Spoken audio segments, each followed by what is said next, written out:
आज हम देखेंगे महाराष्ट्र स्टेट बोर्ड का क्लास 11 का सब्जेक्ट फिजिक्स। उसके अंदर में हम देखेंगे chapter number 4 laws of motion.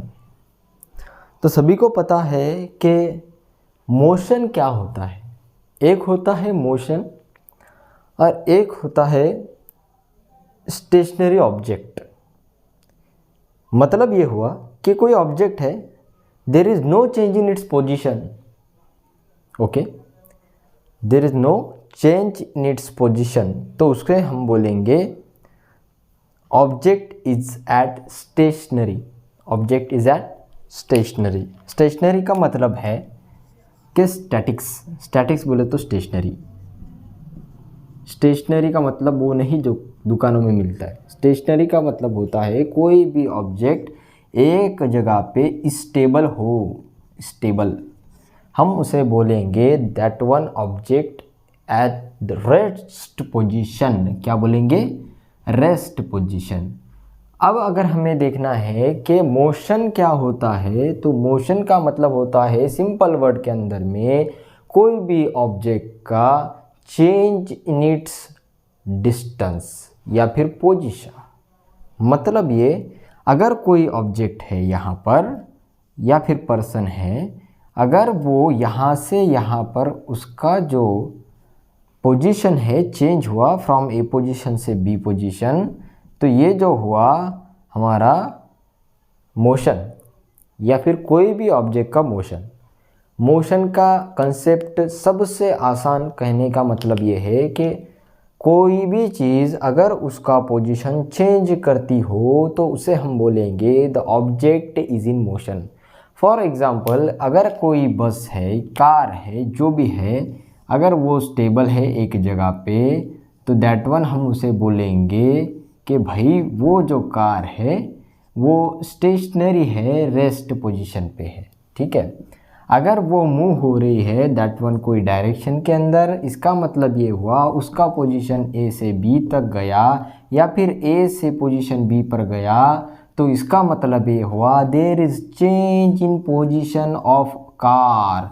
तो इसे बोलेंगे हम that one is object is in motion. Object is in motion. तो फिर हम बोलेंगे कि मोशन का रिलेशन जिसके अंदर आता है उसे हम मैकेनिक्स बोलते हैं। मतलब ये हुआ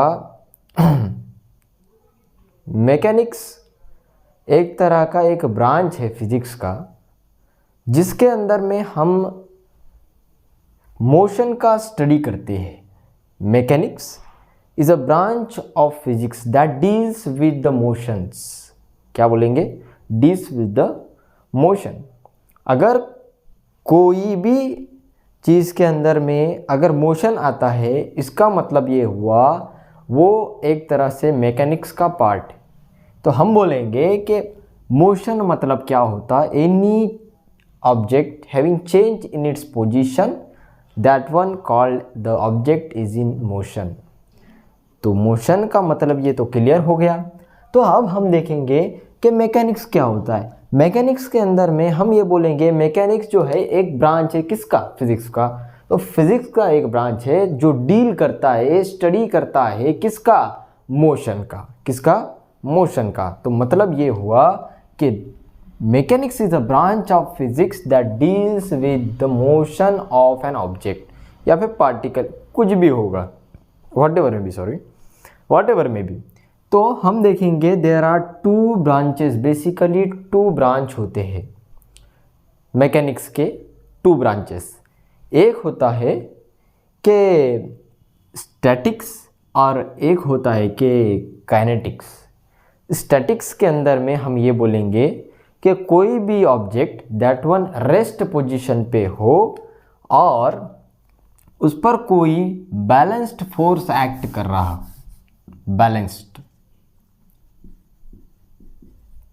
बैलेंस्ड फोर्स एक तरह से मतलब हम बोला जा सकता है कि कोई भी object that one rest position पे है, उसके ऊपर एक फोर्स एक्ट हो रहा है, दैट वन होता है बैलेंस्ड फोर्स। बैलेंस्ड फोर्स का कहना यह है कि भाई अगर कोई ऑब्जेक्ट को हम स्टैटिक क्यों बोलेंगे, रेस्ट पोजीशन पे कब बोलेंगे? कि जब कोई ऑब्जेक्ट अगर मूवमेंट ना कर रहा हो, उसका पोजीशन चेंज नहीं हो रहा है, इसका मतलब ये हुआ उसके ऊपर कोई ना कोई फोर्स एक्ट हो रहा है जो उसे बैलेंस कर कर रख रहा है। मतलब ये, अगर एक ग्राउंड के ऊपर कोई बॉक्स है तो दैट वन एक स्टेशनरी बॉक्स है, तो उसको बोले हम स्टैटिक। क्या बोलेंगे? स्टैटिक। स्टैटिक मोशन होता है। स्टैटिक मोशन का मतलब होता है the motion which relates with stationary और rest position of an object. Rest position, तो इसका मतलब ये हुआ कोई भी स्टैटिक ऑब्जेक्ट तब बोला जाता तब उसके ऊपर बैलेंस फोर्स एक्ट करता हो। What one is the balance force?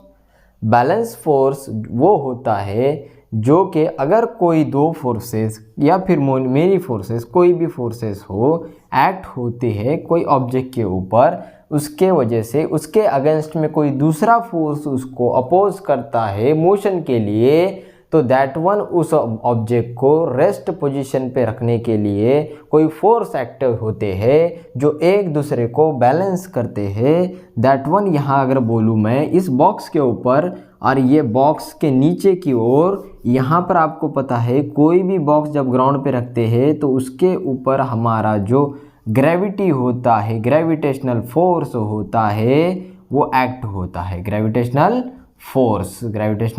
Force act होता है, दैट वन Fg बोलेंगे। Fg force due to gravity, that one gravitational force. और यहाँ पर हम बोलेंगे force which one is normal. Normal का मतलब होता है परपेंडिकुलरली एक्ट होता है कोई भी ऑब्जेक्ट के ऊपर, तो उसे हम बोलेंगे नॉर्मल फोर्स। अब ये नॉर्मल फोर्स और ये ग्रेविटेशनल फोर्स को बैलेंस करने का काम ये है हमारे बैलेंस फोर्स का, तो उसे बोला जाता है कि that one object is in static motion. एक तरह का वो भी मोशन है बिकॉज देयर इज़, वहाँ पे एक तरह का फोर्स अप्लाई हो रहा है लेकिन उसका पोजीशन चेंज नहीं हो रहा है। मोशन है भाई लेकिन स्टैटिक मोशन है। कौन सा है?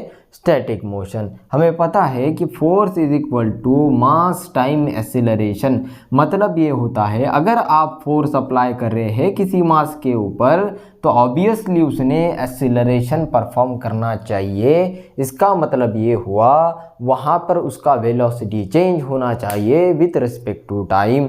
तो यहाँ पर जो है हमारा वेलोसिटी था इक्वल्स टू 0, तो बिकॉज यहाँ पर नो मोमेंट, इसका मतलब ये हुआ कि दैट वन ग्रेविटेशनल फोर्स और normal force acting on an object, it get balance by the balance force, so that's why it is the static motion. Static motion के बाद में आता है काइनेटिक मोशन या फिर चेंज इन पोजीशन होता है। इसका मतलब ये होगा उसको काइनेटिक एनर्जी लगी। काइनेटिक एनर्जी लगी इसका मतलब ये हुआ उसका मूवमेंट हुआ।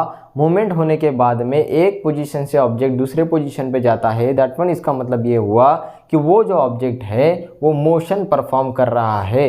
मोशन परफॉर्म कर रहा है इसका मतलब ये हुआ कि ऑब्जेक्ट जो है वो काइनेटिक मैकेनिक्स में कंट्रीब्यूट किया जाएगा, कैलकुलेट किया जाएगा। मतलब ये हुआ कि सडनली हम बोलेंगे कि कोई ऑब्जेक्ट है, सपोज दैट यहाँ पर एक पर्सन था, वो यहाँ से यहाँ गया, तो दैट वन इसका मतलब ये हुआ the object is in motion from one position to B position, it changes its position from A place to B place, that one is object is in motion. तो हम उसको बोलेंगे that one object is in kinetics type of mechanics. तो हम बोलेंगे इसके अंदर में किस तरह से काइनेटिक मोशन को डिफाइन किया जाता है। तो काइनेटिक के फर्दर डिवाइड होता है जिसको हम बोलेंगे एक काइनेमेटिक्स और एक बोलेंगे डायनेमिक्स। काइनेमेटिक्स के अंदर में ऐसा बोलेंगे, काइनेमेटिक में काइनेमेटिक्स क्या बोलेंगे? काइनेमेटिक्स होता है और एक होता है डायनामिक्स। ये किसके पार्ट है भाई? ये है काइनेटिक के दो पार्ट। काइनेटिक के दो पार्ट है, एक है काइनेमेटिक्स और एक है डायनामिक। यहाँ पर इसमें मेन डिफरेंस ये है कि काइनेमेटिक में वो पैरामीटर्स आते हैं आपके जिसका मोशन में तो होता है, मतलब ऑब्जेक्ट मोशन में होता है लेकिन उसका कॉज पता नहीं होता। तो उसके कुछ पैरामीटर्स है जैसा कि हम बोलेंगे कि डिस्टेंस हो गया, डिस्प्लेसमेंट हो गया, स्पीड हो गया, वेलोसिटी एंड एक्सीलरेशन।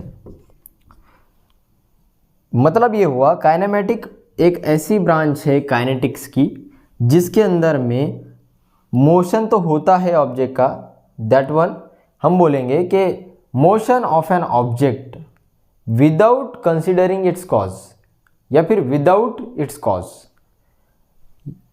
डायनेमिक्स के अंदर हम बोलेंगे कि कोई भी ऑब्जेक्ट मोशन में है और एक्सप्लेन कर रहे हैं विद इट्स कॉज, मतलब क्यों हो रहा है वो मोशन, इसका कॉज बताना, मतलब ये हुआ डायनामिक्स। तो डायनामिक्स के अंदर हम बोलेंगे that one force, energy, power. मतलब ये हुआ कि जिसमें हमको कोई भी मोशन का कॉज बताना पड़ेगा तो हम बोलेंगे उस पैरामीटर को डायनामिक्स, और जिसके अंदर में हमें कॉज बताने की ज़रूरत नहीं पड़ेगी कोई, तो उसके अंदर हम बोलेंगे that one is the branch of kinetic mechanics which deals with the motion of an object without considering its cause। तो सबसे पहले तो डिस्टेंस, डिस्प्लेसमेंट क्या होता है, स्पीड क्या होता है, वेलोसिटी क्या होता है, एक्सीलरेशन क्या होता है, इसको जानना बहुत ज़रूरी है। तो इसके बाद में हम देखेंगे कि डायनामिक्स के अंदर में फोर्स, एनर्जी, पावर क्या होता है। यहाँ तक की बात समझ में आ गया होगा तो आगे बढ़ते, ठीक है।